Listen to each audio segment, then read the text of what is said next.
India has some other server connected. Let's say some of them are common, and there's an additional server called in India called backup server.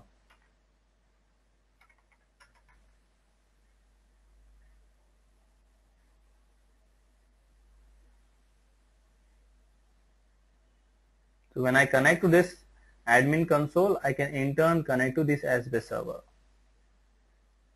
right? So when you log in, you can keep adding n number of administration services, any number of administration servers. So you're connecting from your client to n number of administration service, which in turn connect to your Asbest cube. Once again, when I connect to Amit PC, which is my local server, automatically all the applications are available over there. So you may require to do this task, you may not, but what is important for me to explain you an architecture.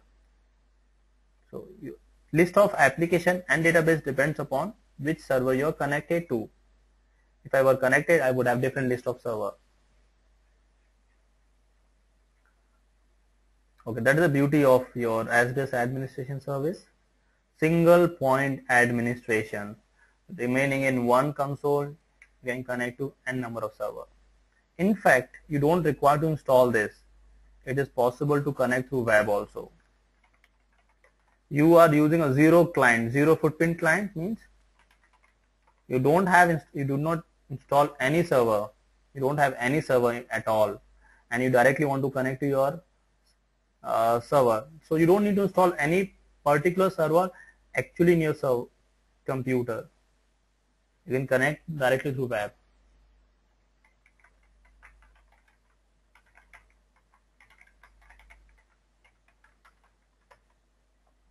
This is the URL.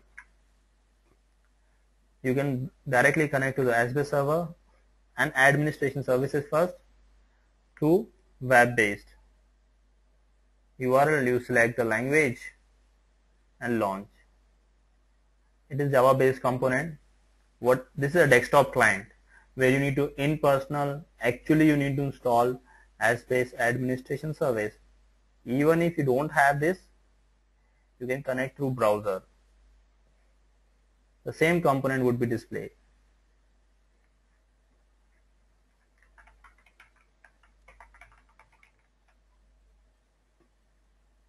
Look at this. The difference between these two clients, there is no client difference, right? The only difference is that I install this Asbest administration service in my local server, and in the another component we did not install this, we connect through web. You can see admin console on Amit PC, admin console on Amit PC with a port number as well. So that's the beauty of it. You can connect to any Asbest server or administration services through browser as well.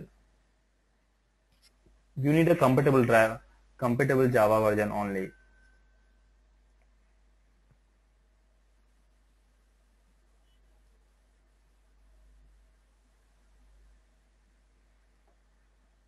Okay, so this is all about what are the interface your Asbest server has. What are the various components? Okay, now let's discuss about creating an application.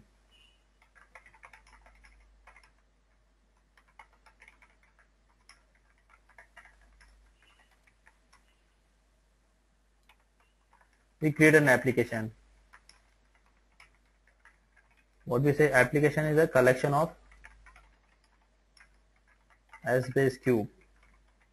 In one application there can be multiple cube. Similarly, in one database there can be multiple applications, multiple tables. So you identify for what purpose you are creating your cube and what application. Creating an application, we'll see how to create, and we also see what happened in the background. Okay, all Hyperion products are installed in certain path. What is the path? When you install Hyperion, there are certain environment variable gets created. You can go to My Computer, Properties, Environment Variable, and you can see some environment variable like airborne path. The interesting fact over here is that Asbest is not a Hyperion product.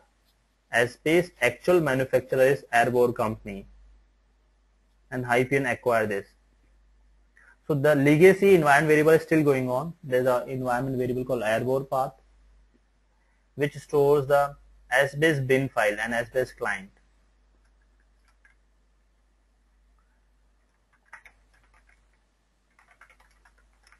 This is a variable and this is a value of it. You can see it is pointing to Asbest client. However, at the moment we do not need them. The variable which I need called Hyperion home.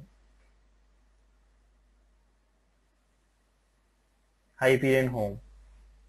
This is Hyperion home variable where all Hyperion components are going to be installed. Equals to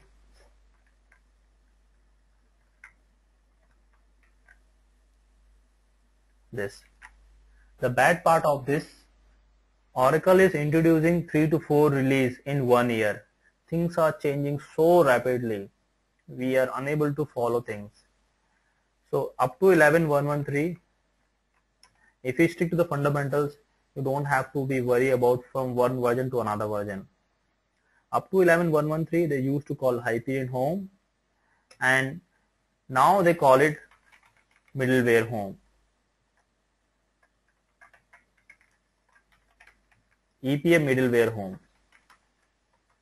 The same thing they called EPM middleware home. Why they call it EPM? Because now Oracle is integrating various products.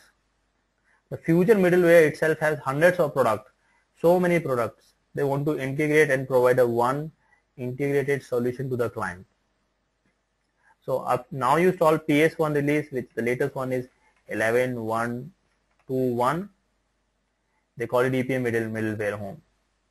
So things may be changed, but the fundamental of cube building will remain same. Hyperion home is the place where all Hyperion components land up. Let's go to F drive Hyperion and see the file structure. Now the file structure has been changed again. In PS1 it is changed. It is also possible the latest release coming in couple of days, this might have been changed again, and it make it so complicated. But the area which we can focus, which is remain intact, F drive Hyperion products, all the Hyperion products would be installed visible over here, whatever installed into your server. Under this product you can go to Asbest. We have got Asbest server, client, studio, right? My all application goes to this path. You need to do little more extra hard work to figure out where does it go, in which version. Eventually it goes over here. Up to now, Hyperion home we replace with this.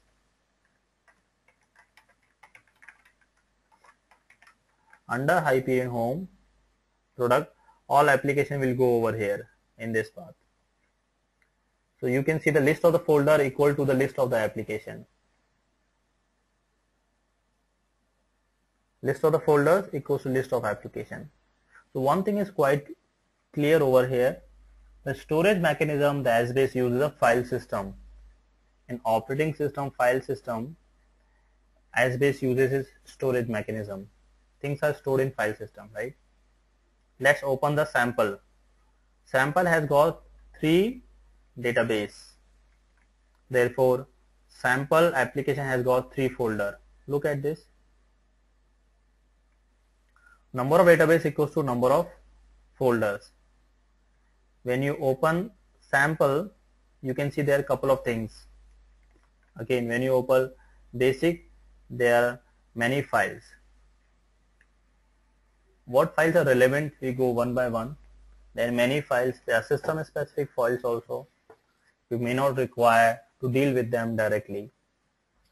But in order to understand the architecture and in order to ensure that we are optimally understand the ins and outs of the product, so that we can support performance tuning, we can understand what is happening and where the error is. It's good to understand the file structure. Okay, now let's create an application. It's pretty simple. Right click, create application. So I assume working on the interface is pretty easy affair. You can right click, you find a property here and there. What is important to know what is what and why do we do that? So there are two kind of solution. We have got ASO and block storage. You first question, as I said, you ask your client, why do we need a S-based solution?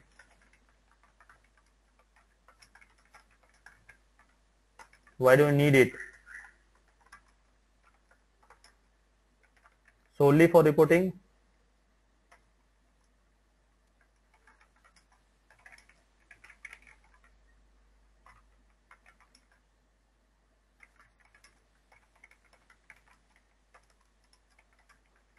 With large volume of data? Or they need a generic solution where they are concentrating on reporting and planning, budgeting.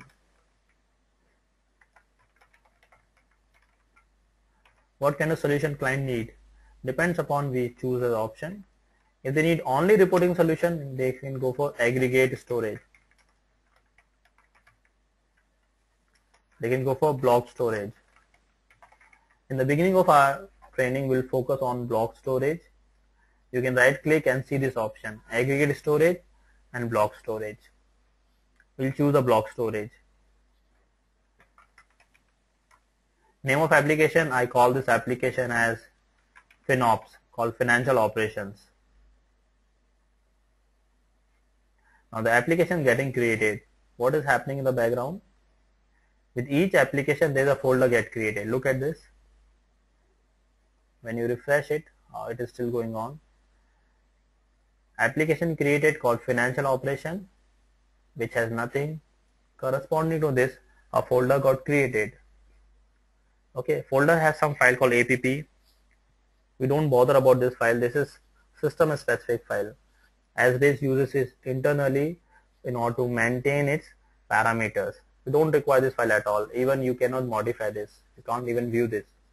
Okay, don't open this file. Under application, you create a database, right? You create a database in RDBMS and then you create tables. Similarly, you create an application and then you create database. The name of database, you call the name of database call financial reporting, fin reporting. There are two kind of possibilities. You can create a normal database or database specifically for currency conversion. We'll talk about currency conversion in subsequent session. Let's make it normal. Database got created and there are a couple of things are appeared by default. What is happened in the background? A folder got created and couple of things, files are created over here. Some of the files are, I'll explain you the description about these files. So the file which you require to work upon directly is only OTL file. What are these files? First, most important